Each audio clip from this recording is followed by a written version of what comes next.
1823, the Royal Economic Society of the Friends of the Country opened the first official art academy in the Philippines. Through this school, the artist became known as not only the father of Philippine painting, but the father of formal instruction in Philippine art as well. This painter's name was Damian Domingo.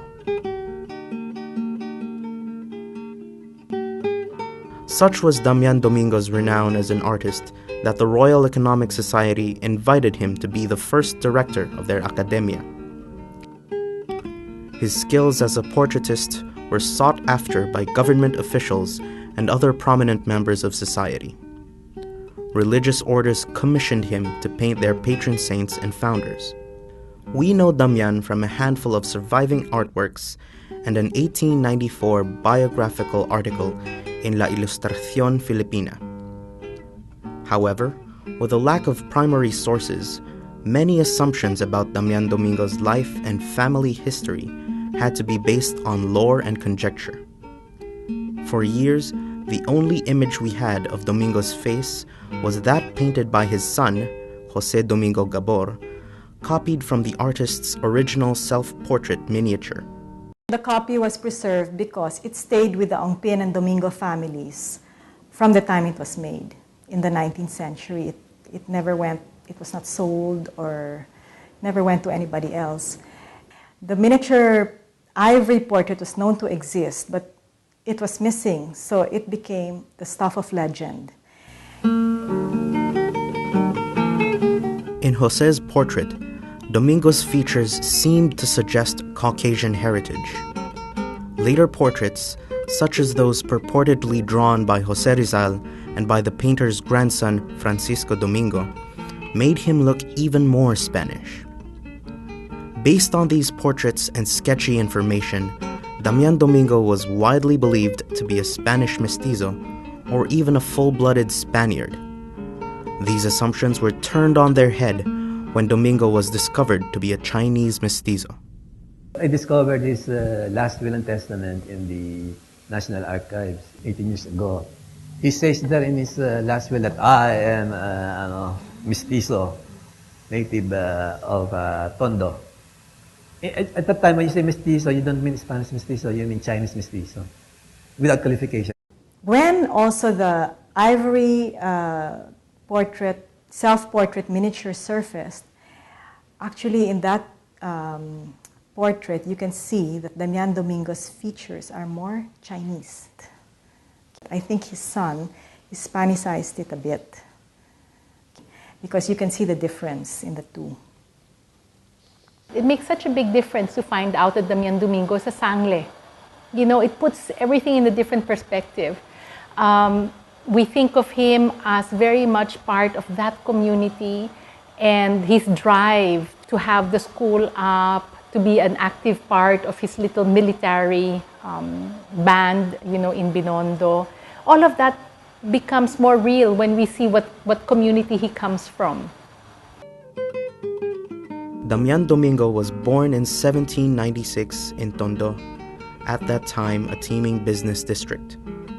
He was also a member of the Battalion of the Royal Prince, a military organization which honored the Spanish prince at the time. The Battalion of the Royal Prince was composed of Chinese mestizos organized to fight against the British invasion, then later on against the Moros in the south. The commanding officer of Domingo's regiment was Don Ambrosio Casas, patriarch of an esteemed Chinese mestizo family, the Casases of Binondo. Don Ambrosio would eventually become the artist's father-in-law and a second father figure. He married Lucia Casas of Binondo, whose father was the head of the Gremio de Mestizos de Sangley in Binondo. I also think that his marriage gave him the financial resources to establish the art school in Tondo. Domingo's background inspired him to champion racial equality in the Academy's practices. He added his own provisions to the Academy's rules and regulations. For him to be the first director of the first Philippine Art Academy is a great achievement. But That is why he specified in the statutes of the academy that that everybody has to be admitted in the academy, regardless of their background, whether Chinese mestizo, Spanish, or Indio. They have to be accepted as long as they are qualified, and as long as they come on time, or as long as they are dressed decently. While teaching at the academy, Domingo became acquainted with a member of the Royal Economic Society. Daniel Baboom, a businessman of Armenian descent, had come to the Philippines from Calcutta, India. Baboom was a fabric trader who developed an interest in the colorful costumes of the Filipinos. Having amassed a large collection of Filipino costumes, he was looking for an artist to preserve them for posterity. Baboom found the perfect collaborator in Damian Domingo. Based on Baboom's collection, Domingo produced Tipos del País, or Types of the Country, illustrated albums painted in watercolor and gouache. It made it come alive that they were fishermen, that they were people who were selling water, they were people who were bartering cloth and doing various things. As a portraitist, Domingo was considered a master in his own time. He was one of the earliest known Filipinos to have painted a self-portrait. Among the government officials who commissioned him were Pascual de Enrile y Alcedo, Governor-General of the Philippines from 1830 to 1835, and Jose Maria Peñaranda, Executive Secretary to Governor-General Claveria. A lot of the works he made were for people who were not permanent residents of the Philippines. For example, the ivory miniatures, which were portraits, were usually commissioned by Spanish officials as mementos of the time they served in the Philippines, and they would take this back with them to Spain. Domingo was also commissioned by the religious orders in the country. For the Dominicans, he painted the Apotheosis of St. Thomas Aquinas, one of the great saints of their order, and Our Lady of the Most Holy Rosary, with Saints Dominic and Catherine receiving the rosary from the Madonna and Child. For the Augustinians, the chair of St. Peter in Rome depicted St. Augustine, the founder of their order, alongside St. Ambrose, guarding the symbol of the papacy. Domingo's last religious painting, The Holy Family, showed an extended family in the Filipino tradition.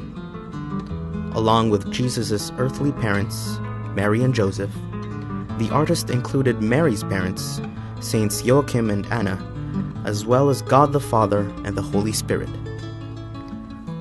4 religious paintings, a handful of portrait miniatures, 3 illustrated costume albums. Today, these are the only surviving examples of Domingo's body of work. We are not sure how prolific Domingo was, though going by the types of portraits he painted, I'm sure he was much sought after by officials and prominent personalities in Manila and around the country in those days. Damian Domingo died on the 26th of July, 1834.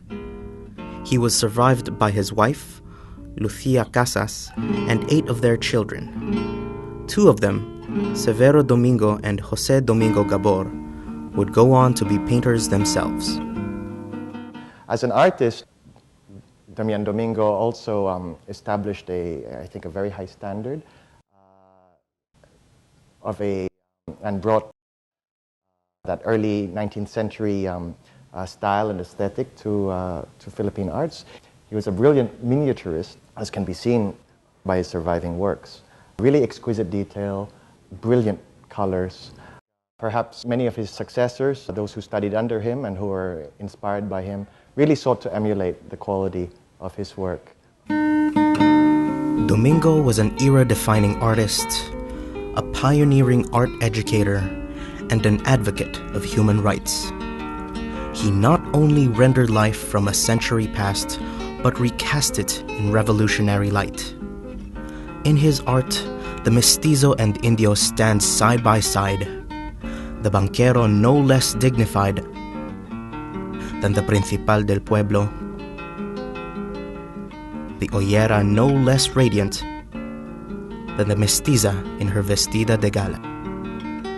Beyond skill with a brush, it is these visions of equality that prove the artist's matchlessness to posterity. The man who gathered on a single canvas figures from all walks of life, one next to the other without distinction, is the man who stands above the rest. Damian Domingo, primer Pintor Filipino.